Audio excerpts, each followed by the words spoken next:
Hi guys, this time I'd like to show you one of the ways I use to texture Maschinen Krieger models using an AMMOknight, a Mark 44 AMMOknight from Hasegawa. Here's one I made earlier. It's a 1/20th scale Krote from Wave Models, and I used the same approach to develop the texture before painting this model. Here's the model put together straight out of the box, still has full articulation. And for this texturing, I plan to use Tamiya Basic Putty. It's a very cheap product, works very well, and I'll be using the very specialized tool of my finger. Seriously, this is a really fun and straightforward thing. You just spoon a little bit out, squeeze some out like you would toothpaste. I go for about, between 5 millimeters and 1 centimeter, about, a quarter of an inch or so onto my finger, and start working it around. I try to keep most of my fingers clean, and I just use the one, my index finger there, and I work it around. It's somewhat similar to putting on the primer, but let it go on thick, don't freak out. The main thing is, in the beginning you kind of think, wow, I'm going to be putting on too much, this is going to get crazy. But like a lot of things, this ties into a kind of philosophy deal. You can't know how far you can go until sometimes you have to go a little bit too far. Now Maschinen Krieger is wonderful for this. You can really texture the sweet fancy Moses out of these models, and they still look okay. And the scale is large and forgiving. This is 1 in 1/20th scale, so it's quite large scale for a plastic model. So you can lay it on thick. Now this is also coming back to my modeling philosophy.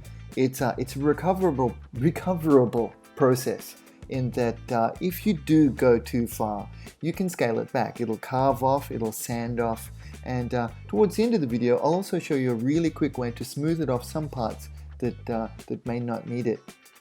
If we were playing Call of Duty, here I would scream out, "Reloading!" as I apply some more of the Tamiya Basic Putty to my finger. Here the process is performing two jobs for me. It's putting on the texture as we want, but also here are some places on the model. The front of the knees, the forearms, they have some places where the seam lines would need a little bit of filling. Now rather than doing that in two separate steps, this is really important that we can cover things in and save a lot of time. So I put on a little bit thicker, I put it on extra there, and I'll see how that dries. But I've done this a lot of times before. I do my texturing and seam filling in one hit this way, and it works out really well. Just do be a little bit careful. When you're putting it on extra thick, you want to use extra care not to cover up your details. You can see I'm doing a stamping action. I'm pushing it in and out, so that helps to compress the putty into the surface. It also has another benefit, that it's starting to dry on my finger, but a little bit stays wet, and it attracts itself, it sticks to itself, and that will start pulling up some of the texture that you're laying down, and you want that. It's a really cool thing. It starts to give it a look of apparent depth, and it keeps it inherently random.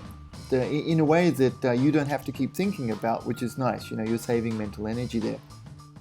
Another thing I'm doing here at the same time is, when it's a little bit more wet, I try to erase my fingerprints. Now your fingerprints, it's not a completely bad thing. I mean, Da Vinci was well known to let his fingerprints be all over his works. But we're hardly that level. I don't think 500 years from now people are going to be digging up my plastic models and looking for my fingerprints, but they will be there.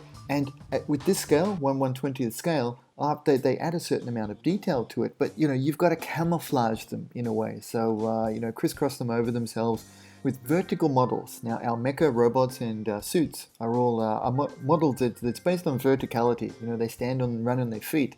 So working on a weathering gradient, going from deepest, most aggressive on the feet up to the lightest part on the head, I'll really go over the feet a lot. If you're an armor modeler, they're your tank tracks, it's your feet. With multiple layers of the putty building up now, I can get some very interesting weathering effects built up, and it'll start sticking to itself. Again, like in previous parts of the model, and it's great. You get a lot of depth, and that will look like very heavy feet. different versions of it, you can change how that comes out as well by turning some of them into mud effects later if we want, and even carving them off with a knife to expose underlayers of metal, etc. I'll show you that in subsequent steps. Here in a couple of places, I'm spilling over, I'm getting a little bit on parts that I don't necessarily want to texture. That's okay, I can just scrape it off with a knife very soon. It's very easy to deal with. In some places here, it'll feel like you're starting to build up a little bit too much, but you know, stay on target, Red 5. You want to go a little bit further. Sometimes you have to look at it, steel yourself and say, okay, I got some lovely filth going on here, and push through. These are large scale models. You do want it to be a little bit overdone for it to read properly when you show it, especially if you're showing it in a large venue, for example, at a model show. Please, have fun here. This is one of the most relaxed part of the model. You can't really mess it up. It would be so hard. You'd have to do something really crazy. So enjoy it. Have fun testing your boundaries. If you do find you go a little bit too far, just scale it back. Very easy, but very relaxed time, very enjoyable. Just look around the model too. It's a good time to understand the coolness of this design.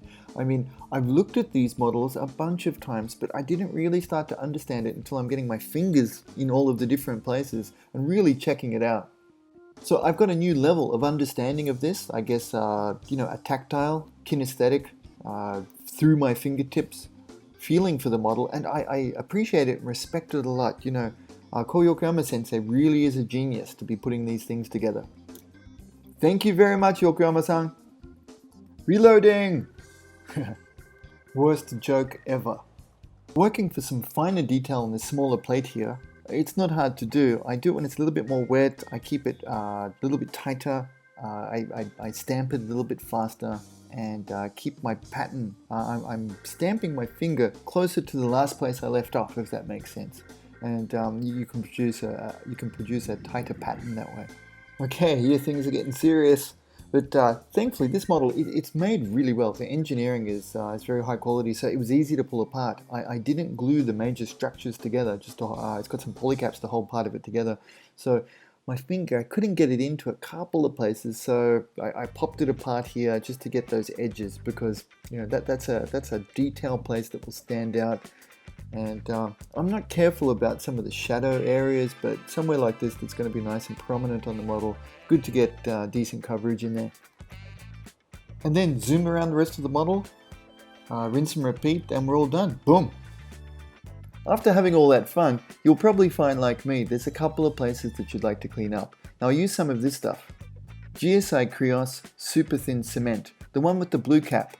It doesn't matter, you can use any of the super thin cements for this, and it's very easy. You paint it on like I'm doing here, and it melts the Tamiya Basic Putty, which is a lacquer-based product, very quickly, and it doesn't mess up your model much at all. It helps it smooth down and gets rid of any of the bumps. The Tamiya one does smell a lot better. Am I allowed to say that? And that's it. We've textured our AMMOknight, and we're all excited and ready for paint now. I'll just give you a quick look around, and here are some detail shots as well. Thank you very much for watching this along with me. Hope you found it enjoyable and informative at the same time. Please consider subscribing. Don't want you to miss out on the paint and weathering steps coming next. Thanks. Bye.